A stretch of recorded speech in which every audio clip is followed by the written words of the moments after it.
அன்பான உறவுகளுக்கு வணக்கங்க. மதி மாரி ஒரு மருமக இருந்தா நல்லதா?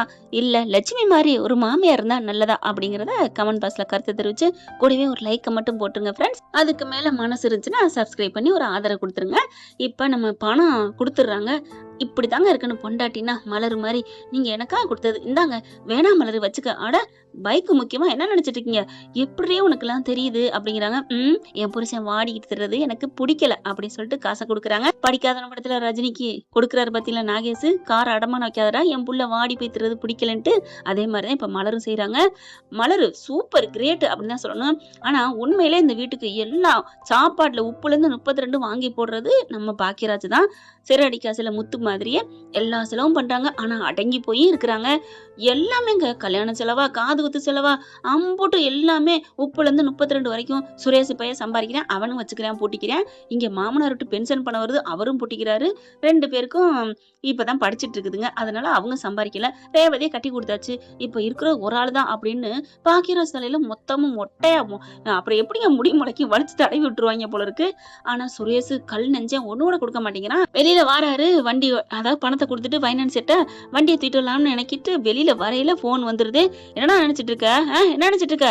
எத்தனை நாள் ஆச்சு? உனக்கு வண்டி வேணுமா வேணாமா? நான் பைக்கை ஏலத்துல விட்டுருவேன். எனக்கு தேவையான பணத்தை நான் எடுத்துக்குவேன். ஐயோ அண்ணே ஏலத்துல விட்டுறாதீங்கண்ணே. கண்டிப்பாண்ணே நான் பணத்தை ரெடி பண்றேனே. கண்டிப்பா வந்துருவேனே. தயவு செஞ்சு கோச்சுக்காதீங்கண்ணே. இன்னைக்கு ஆபீஸ் போயிட்டு வந்துடுறேன். இங்க பார், அதெல்லாம் முடியாது. இன்னும் 1 ஹவர்ல நீ வரணும். வரலன்னு வச்சுக்கேன் வண்டி பறந்துரும். உன் காசு எவ்வளவு போக அது மீதி போக அடுத்த மாசத்துக்கு அந்த வட்டிக்கு தான் வச்சுக்குவேன் அப்படின்னு சொல்ல, அண்ணே வேணாண்ணே நான் கண்டிப்பா கொண்டாந்துறேன் அப்படின்னு சொல்லிட்டு ரொம்ப கெஞ்சுறாரு. அத வெளியில வராங்க சுரேஷும் மதியம் கேக்குறாங்க. அப்படியே ஆடி போறாங்க. என்னண்ணே என்ன பிரச்சனை? ஒண்ணுல சுரேஷ் அப்படிங்கல. சொல்லுங்க அப்படின்னு மதி கேட்க, ஒண்ணு இல்ல, கடனுக்கு வாங்கிருந்தேன்ல கல்யாணத்துக்காண்டி, அவங்க காசு கொடுக்கலன்ட்டு என் வண்டியை தூக்கிட்டாங்க. அதான் நான் இப்ப ரெடி பண்ணி கொண்டு போயிட்டு இருக்கேன் அப்படிங்கல. மதி பாக்குது சுரேஷ.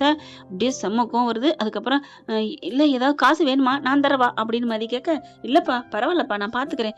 ஐயோ அண்ணே ஏண்ணே எல்லாத்தையும் நான் பாத்துக்கிறேன்னா நீங்க என்னண்ணே பாறாங்கல்ல அப்படி யாரு நின்னாலும் தாங்குறதுக்கு? வேணாண்ணே நான் பண்றேன் அப்படிங்கல. வேணாம்மா பாத்துக்கலாம், எனக்கு இல்லாத பட்சத்துல எனக்கு தேவைன்னா நான் கேட்டு வாங்கிக்கிறேன் அப்படின்னு பாக்கியராஜ் கிளம்புறாங்க. சுரேஷ் நீ இதை பத்திலாம் எதுவும் நினைச்சுக்காதப்பா, நான் வர்றேன் அப்படின்னு போக, அப்படியே பாக்குது மதி சுரேஷ. ஐயோ இன்னைக்கு என்ன 7:30 கூட்ட போறான்னு தெரியலையே அப்படின்னு திரும்ப, ஹலோ எக்ஸ்கியூஸ் மீ அப்படிங்கல. அப்படி சொடக்கு அப்படி போடுறாங்க. அப்படி திரும்புறாரு. என்ன என் பேர் என்ன எக்ஸ்கியூஸா அப்படின்னு கேட்க, ஓ அப்ப உங்க பேரு சுரேஷு அப்படின்னு கூப்பிடட்டுமா? ஏய் உனக்கு கொழுப்புடி. என்னங்க எக்ஸ்கியூஸ் மீனாலும் கோவிக்கிறீங்க, சுரேஷ்னாலும் கோவிக்கிறீங்க, அப்புறம் நான் உங்களை எப்படி கூப்பிடணும்? ஹலோ போலீஸ்கார் அப்படி கூப்பிடவா? ஏய் ஒண்ணு அப்படிங்கிறாங்க. சரி ஓகே அப்புறம் என்னன்னு தான் கூப்பிடுறது? சாரே அப்படியா? இங்க பார் நீ ஒண்ணு கூப்பிட வேணாம். ஓ அப்ப சொடக்கு மட்டும் அப்படி போட்டா போதுமா? ஏய் திமிரு பிடிச்சவளே என்னடி இப்ப சொல்ல போற சொல்லு. என்னது டீயா? ஆமாடி அப்படிங்கிறாங்க. என்ன உரிமையில டீ போடுறீங்க? நீ பொண்டாட்டிங்கிற உரிமையில தாண்டி அப்படின்னு மதிக்கு ஒரு மாதிரி ஆகுது. அப்புறம் அப்படின்னு சுதாரிச்சுட்டு, இங்க பாருங்க நான் ஒன்னே ஒண்ணு கெஞ்சி கேட்டுக்கிறேன் அப்படிங்கிறாங்க. என்ன கேட்க போற? ஏதாவது வீட்டுக்கு எகைன்ஸா சொல்ல போற? அதானே. இங்க பாருங்க நான் வீட்டுக்கு எகைன்ஸா சொல்றேனோ இல்லையோ, வீட்டுக்கு நல்லதுக்காகத்தானே சொல்றேன். எது நல்லதுக்கு? வீட்டுல எப்ப பார்த்தாலும் ஏதாவது கொடி பிடிக்கிறியா அதுவா? இங்க பாருங்க இப்பவும் சொல்றேன், பாவங்க பாக்கியராஜ் பாத்தீங்களா? அவர் யாரு? உங்க அண்ணன் தானே. தானே நினைச்சேன் வந்துட்டியா? அண்ணியே சும்மா இருந்தாலும் நீ சும்மா இருக்க மாட்ட போல இருக்கே. அண்ணி வாயில்லா பூச்சி. ஆமா அப்படிதான் ஒரு பொண்ணு வந்திருக்கணும். வாயுள்ள திமிருள்ள ராட்சசி என் உயிரை எடுக்கிற. இங்க பாருங்க நான் எப்பவும் நியாயமாத்தான் நடப்பேன். பாவங்க ஒரு வண்டியே இல்லாம ஃப்ரெண்டு கிட்ட வாங்கி எப்படிலாம் கஷ்டப்படுறாரு. நம்ம கல்யாணம் தானே வாங்கினாரு அப்படின்னு அப்படின்னு திரும்புறாரு சுரேஷ். என்ன சொன்ன? ஐயோ நாக்க கடிச்சுக்கிறாங்க. உங்க கல்யாணம் தானே வாங்கினாங்க அப்படின்னு சொல்ல, சொன்னாலும் சொல்லாட்டியும் நம்ம கல்யாணம் தானே அப்படிங்கிறாங்க. ஒத்துக்கிட்டியா? அது சரி, நான் கூட நீ பிடிக்காம இருக்கியோன்னு நினைச்சேன் அப்படின்னு சொல்ல, அதை பேச்செல்லாம் மாத்தாதீங்க, பாவம் இல்லையா? அவருக்கு நீங்க கொடுக்க மாட்டீங்களா? இப்ப என்ன அவர் உங்கள்கிட்ட கேட்டாரா? கேட்கலதான், ஆனா நமக்குன்னு மனிதாபிமானம் இல்லையா? அதை விட இன்னொன்னு அப்படிங்கிறாங்க. என்ன பாருங்க, அண்ணி அக்கா போயிட்டு எல்லா காசும் ஒரு கொண்டு போனா ஒரு 10 பொருள் கூட வாங்க முடியல. எல்லா விலைவாசி ஏறி போச்சு. முட்டை, பால், தயிர், பருப்பு, காய்கறிக, அதுல வர மட்டன், வாரத்துக்கு 2 வாட்டி மட்டன், சிக்கன், இவ்வளவுக்கு எவ்வளவு காசு தெரியுமா? ஏன் இப்படி பண்றீங்க? இதுல மருந்து மாத்திரை எல்லாமே அண்ணன் பாவம் இல்லையா? பாக்கியராஜ் அண்ணனே பண்றாரு அப்படிங்கிற. இப்ப உனக்கு என்ன இப்ப? அப்படிங்கல. என்ன எனக்கு என்ன அப்படியே ஒரு சக மனுஷனா இருக்கிறீங்க. கூட பிறந்த தம்பியா நினைக்க மாட்டீங்களா? நான் இப்படி தர்றேனே, நான் சம்பாதிக்காட்டியும் பரவாயில்ல, நான் தர்றேன். இப்போ உங்க தம்பி தங்கச்சி சம்பாதிக்கல, ஆனா நீங்க சம்பாதிக்கிறீங்கல்ல, கொஞ்சம் பாதிய ஷேர் பண்ணாட்டியும் கொஞ்சமாவது கொடுக்கலாம்ல அப்படிங்கிறாங்க. ஐயப்பா, நீ காலேஜுக்கு போகல, ஏன் அக்கறையா கேக்குறீங்க? அங்க எடுக்கிற லெக்சரர் இங்க எடுக்கிறியே அப்படின்னு சொல்ல, உங்களுக்குலாம் புரியாதுங்க. உங்களுக்குன்னு ஒண்ணு தனியா குடும்பம் வரும் பாருங்க, அப்ப தெரியும். அதுக்காக நான் சேர்த்து வைக்கிறேன். அடச்சே, எது சொன்னாலும் அதுல ஒரு பாயிண்ட பிடிக்கிறீங்க. ப்ளீஸ் தயவு செஞ்சு கெஞ்சி கேக்குறேன். அவங்க கிட்ட கையில காசு இல்லாம ரொம்ப கஷ்டப்படுறாங்க தெரியுமா? அப்படி இல்லைன்னா அக்கா வேலைக்கு போக சொல்லிடுவேன். அவங்க போறேங்கிறாங்க, ஆசைப்படுறாங்க, அனுப்பட்டுமா? ஏய், நீ ஏதாவது குண்ட கிளப்பி விட்டுறாத. காசு வேணா நான் கொடுக்குறேன். சம்பளம் வாங்கினோன்னே இனிமே மாசம் மாசம் ஒரு 15,000 கொடுக்குறேன். என்னது 15,000? அது உங்க பணத்துக்கு கல்யாணத்துக்கு வட்டிக்கே அடைய பத்தாது. நீங்க எப்படியும் ஒரு 30, 40 வாங்குவீங்கல்ல. இங்க பார், அத பத்தி உனக்கு தேவையில்ல, நான் எவ்வளவு வாங்குறேன்னு. அதெல்லாம் தெரியும், 50 குறையாம வாங்குவீங்க. அதனால நீங்க 40 கொடுங்க. ஏய், என்ன 40ங்கிற? அதெல்லாம் முடியாது. வேணா ஒரு 20 கொடுக்குறேன். முடியாது, 30 கொடுங்க. ஏய், உனக்கு வேணாம் எனக்கு வேணாம், 25 கொடுக்குறேன் போ அப்படின்னு கிளம்ப. வாடி மவனே, நான் 25 கொடுன்னா நீ கொடுத்துருக்க மாட்டேன். அதனாலதான் நான் 40 கேட்டு 25 வந்தாச்சு அப்படின்னு சொல்லிட்டு, ரொம்ப தேங்க்ஸ்ங்க அப்படிங்கிறாங்க. தேங்க்ஸா? எதுக்கு? ஆமா, எவ்வளவு பெரிய நல்ல காரியம் பண்ணிருக்கீங்க சுரேஷ், யுவர் கிரேட்டடா அப்படின்னு சொல்ல சிரிப்பு வருது. இவளை எதுல சேர்க்கறது அப்படின்னு சொல்லிட்டு வேலை கிளம்புறாங்க. அப்புறம் போயிட்டு வரலாம் சொல்ல மாட்டீங்களா? ஐயோ, இதுக்கு வேற போர்க்கொடி தூக்குவாளே. சரி, போயிட்டு வரேன் அப்படின்னு போக, யார்கிட்ட சொன்னீங்க? இந்த தூணுகிட்ட சொன்னீங்களா? ஆஹா, ஆரம்பிச்சுட்டாடா. உன்கிட்டதான் சொன்னேன் அப்படிங்கிறாங்க. ஏன்ட்டனா நான் யாரு? கடவுளே, முடியலடா சாமி. மதி, போயிட்டு வரேன். இந்த பயம் இருக்கணும். இதுதான் ஒரு மனுஷனுக்கு அழகு. இல்ல ஒரு புருஷனுக்கு அழகு அப்படிங்கல. ஓ, புருஷனா நீங்க ஏத்துக்கிட்டீங்களாக்கும். ஏத்துக்கிட்டாலும் ஏத்துக்காட்டியும் இந்த ஜென்மத்துல நீங்க தானே என் புருஷன். இதைத்தானே எங்க வீட்டுல சொல்லி அனுப்பியிருக்காங்க. ஓ, அப்போ உங்களுக்கா தோணல? ஏன் உங்களுக்கு மட்டும் தோணிருச்சா? நான் தான் உங்களுக்கு பொண்டாட்டின்னு? இல்ல பாசமா பேசிட்டீங்களா? இப்படிதான் கட்டி பிடிச்சிங்களா? இப்படிதான் முத்தம் கொடுத்தீங்களா? இப்படிதான் கண்ணத்தை பிடிச்சி கிள்ளிங்களா அப்படின்னு இவங்க எல்லாத்தையும் செய்ய, செஞ்சீங்களான்னு நீ எல்லாத்தையும் செஞ்சுட்ட. அப்ப உனக்கு ஆசையா இந்த மாமா பார்த்து? அழகா இருக்கானே, ஹைட் வெயிட்டா இருக்கானே, போலீஸா இருக்கானே, ஹேம்சமா இருக்கானே. ஐயோ, அலோ அடங்குங்க. ஏன் நாங்க மட்டும் என்ன மட்டமா என்ன? எங்களுக்கு நீங்க ஒண்ணு டம்மி தான், கம்மி தான். ஏய் ஒண்ணு அப்படின்னு கையை நீட்டிட்டு வர. அலோ, போங்க, அப்புறம் கம்ப்ளைண்ட் பண்ணிருவேன். யாருக்கிட்ட? உங்ககிட்ட தான். என்னன்னு என் புருஷன் என்ன திட்டுறாரு வைக்கிறாருன்னு தான். அப்புறம் என்ன அப்படிங்கல. அப்புறம் கட்டி பிடிக்கிறாரு, முத்தம் கொடுக்குறாருன்னா. ஏய், ஆளை விடுறி அப்படின்னு ஓடிடுறாரு. அதுக்கப்புறம் உள்ளார வராங்க. அக்கா அப்படின்னு கட்டி பிடிச்சு அப்படியே சுத்துறாங்க. என்னாச்சு அக்கா? ஒரு குட் நியூஸ். என்ன? இனிமே அடுத்த மாசம் உங்களுக்கு ஒரு 25,000 எக்ஸ்ட்ரா கிடைக்க போகுது அப்படிங்கல. என்னமா சொல்ற? ஆமா அப்படின்னு வெளியில நடந்த உரையாடல் சொல்ல, நீ நம்புறியா? கண்டிப்பா அவங்க அம்மாட்ட சொல்லுவாரு. அவங்க அம்மா கொடுக்க கூடாதுன்னு சொல்லும். அப்புறம் என்ன பண்ணுவ? அதெல்லாம் இல்ல, இப்ப சம்பளம் இன்னைக்கு வாங்குவாங்களா நாளைக்கு வாங்கலாம்னு தெரியல, பாருங்களேன் உங்ககிட்ட தான் கொடுப்பாரு. இல்ல மதி, என்னக்கா உங்க கொழுந்தனார் மேல அவ்வளவு பாசமா இருப்பீங்க, கொழுந்தும்பீங்க. இப்ப என்ன? இல்ல, அவரோட நேச்சர் அப்படி. ஏதாவது அம்மாட்ட சொல்லிடுவாரு. சொன்னா நீ எதுக்குடா கொடுக்குற? ஏண்டா, அதான் பாக்கிறாடி சம்பாதிக்கிறான்ல அப்படின்னு நீட்டி முழங்கும். வேணாம் மதி, நான் கனவெல்லாம் காணல. அட விடுங்க, அப்துல் கலாமே கனவு காணுன்னு சொல்லியிருக்காங்க, விடுங்கக்கா அப்படின்னு சொல்ல, இருங்க வேணா நான் போன் பண்றேன். ஏன் போன் பண்ணா எடுக்க மாட்டாரு? உங்க போன்ல இருந்து பண்ணுங்க. இல்ல மதி, ஒரு வாட்டி அடிச்சு பாரு, இப்படி இருந்து நீங்க சண்டையாவ இருக்க போறீங்களா அப்படின்னு சொல்ல, சரின்னு சொல்லிட்டு மதி போன் வந்து அடிக்க இவர் பாக்குறாரு. என்ன மதி அடிக்கிறா? காசு தரேன்னு சொன்னோன்னு பாசம் வந்துருச்சோ அப்படின்னு சொல்லிட்டு அட்டன் பண்றாரு. அட்டன் பண்ணிருச்சு எம்டன் அப்படின்ட்டு. ஹலோ அப்படிங்கிறாங்க. என்ன, எதுக்கு திடீர்னு கால் பண்ணிருக்கிற? திடீர்னுலாம் ஒண்ணும் பண்ணல, நார்மலா தான் பண்ணிருக்கேன். ஐயோ, ஒண்ணு சொன்னா அதுக்கு பதில் சொல்லாம இருக்கவே மாட்டியா மதி நீ அப்படிங்கிறாரு.